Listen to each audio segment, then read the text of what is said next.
আবাস যোজনায় সেই ঘরের মধ্যে কি আপনার পলিটিক্স থাকবে? প্রধানমন্ত্রী বলছেন এটাই পলিটিক্স, যে মানুষকে সবকিছু দেওয়াটাই পলিটিক্স। এতদিন ধরে আমরা দেখতাম জিন্দাবাদ জিন্দাবাদ, এখন উকি ঝুঁকি দিচ্ছে, আবার বেরোচ্ছে, মানে বলছে যে গরিব মানুষের, মেহনতি মানুষদের জন্য আবার কিছু করতে হবে। ত্রিপুরাতে আত্মনির্ভর ত্রিপুরা অনেক আগেই ছিল, বহু মানুষের কল কারখানা ইত্যাদি বহু কিছু ছিল। এই জিন্দাবাদের যন্ত্রণায় মানুষ এসব বন্ধ করে দিয়ে চলে গেছে। বন্ধুগণ, এই ত্রিপুরাকে আমাদের এক ত্রিপুরা, শ্রেষ্ঠ ত্রিপুরা আমাদের করতে হবে। আর অন্যান্য পার্টিও আজকাল ওইসব পার্টির সাথে যোগদান দিয়েছে। 35 বছরে আমি যখন যাই একটু স্কুলে, যখন দেখি বাউন্ডারি নেই, খুব কষ্ট হয়। 35 বছরে কি করলো?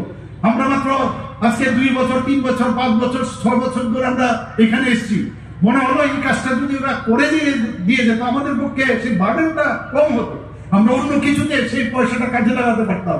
খালি জিন্দাবাদ জিন্দাবাদ আর বিভিন্ন সময়ে মানুষকে বিভ্রান্ত করা এই আগের সরকার এবং এই যে দল, তারা এগুলো করেছে। আমরা পরিষ্কার কথা, প্রধানমন্ত্রী বারবার বলছেন মানুষের স্বার্থে আমাদের কাজ করতে হবে এবং সেই কাজগুলো আমরা করছি। বন্ধুগণ,